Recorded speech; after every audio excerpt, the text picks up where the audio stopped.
Mga paglilibang ni Lord Chaitanya, ikalawang bahagi. Walang dahilan na awa sa isang dalisay na Brahmana. Isang beses, isang napakadalisay na Brahmana na naglalakbay at namamasyal sa buong bansa mula sa iba-ibang pook pilgrimage patungo sa iba ay nakarating sa Navadvip at naging bisita sa bahay ni Jagannath Mishra. Sinasamba niya si Lord Krishna sa pamamagitan ng pag-awit ng Gopala mantra at hindi siya kumakain ng iba kundi ang mga tira ng pagkain na inialay niya kay Sri Gopala. Binigyan siya ni Jagannath Mishra ng lahat ng sangkap para sa pagluluto at inihanda ng Brahmana ang kanyang pagkain. Nang iniaalay ng Brahmana ang pagkain kay Lord Balakupala, si Krishna na nasa pagmumuni-muni ay lumitaw sa kanyang harapan at nagsimulang kumain. Dahil dito, iniisip ng Brahmana na nasira na ang buong alay. Sa kahilingan ni Jagannath Mishra, nagluto siya muli. Ngunit habang siya ay nagmumuni-muni, nagme-meditate, muling lumitaw ang bata at nagsimulang kumain. Muling sinira ang alay. Sa kahilingan ni Jagannath Mishra, tinawag ni si Brahmana sa pangatlong pagkakataon.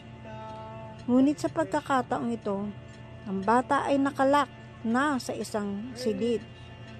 Ngunit ang Panginoon ay nalugod sa kanyang deboto at nais niyang matugunan ang kanyang pagnanasa na tanggapin ang pagkain. Kaya't lumitaw ang Panginoon sa kanyang harapan at nagsimulang kumain.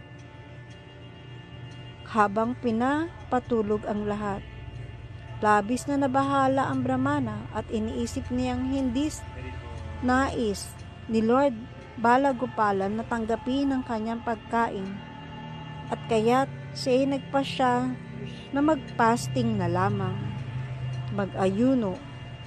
Nang makita ni Lord Chaitanya Mahaprabhu ang Brahman sa ganitong pagkabahala, ipinakita niya ang kanyang tunay na avatar at sinabi sa kanya, "Noong nakaraan, ako ang anak ni Inang Mother Yasoda. Sa panahong iyon, ikaw ay bisita sa bahay ni Nanda Maharaj.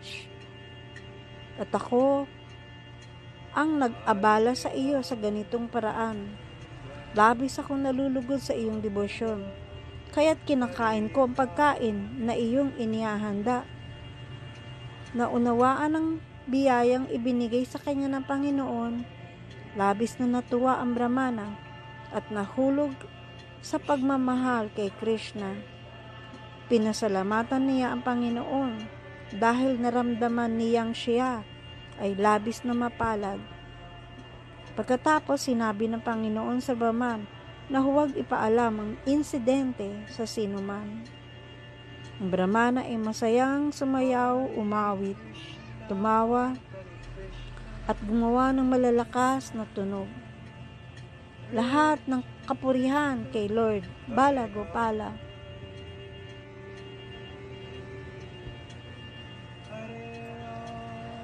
Ang mga magnanakaw. Noong kanyang pagkabata, si Chaitanya Mahaprabhu ay saganang pinalalamutian ng mga gintong alahas.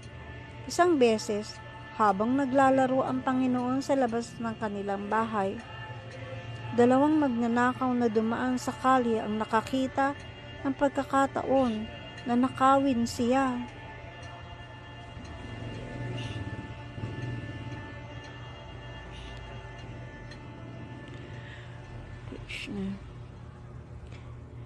Kaya dinala siya sa barikat. Pinaligaya siya sa pamamagitan ng pagbibigay ng ilang matatamis na pagkain. Iniisip ng mga magnanakaw na dadalhin ang bata sa gubat. Saka siya papatayin at kukunin ang kanyang mga alahas.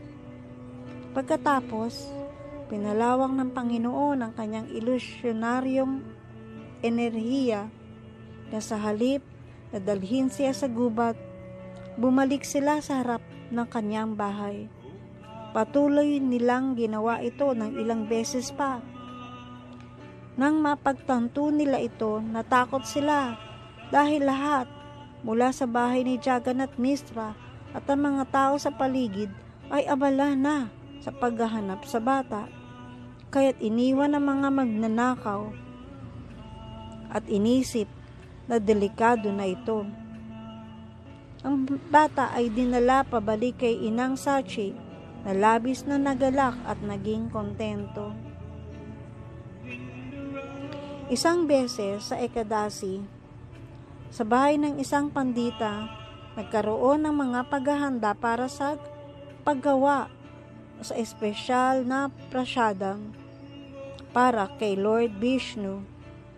Hiniling ni Chaitanya Mahaprabhu sa kanyang ama na pumunta doon upang humingi ng Vishnu prasadam na nagpapanggap na may sakit siya. Ang bahay ay nasa halos 2 milya ang layo. Nang pumunta si Jagannath Mishra sa kahilingan ni Chaitanya Mahaprabhu upang humingi ng prasadam, nagulat siya ng kaunti. Paano alam ng bata ang tungkol sa espesyal na prasadam? Agad niyang ipinagpalagay na si Nimai ay may supernatural na kapangyarihan. Kaya agad nilang ipinadala ang pagkain kay Chaitanya Mahaprabhu sa pamamagitan ng kanyang ama. Si Nimai ay pakiramdam na may sakit, ngunit agad na matapos kainin ang Vishnu prasadam, siya ay gumaling. Ipinamahagi rin niya ang prasadam sa kanyang mga kularo at pagpapakita ng kapangyarihan ng prasadam na nakapagbibigay ng kaginhawahan hindi lamang sa katawan, pati na sa ating kaluluwa. Haribol.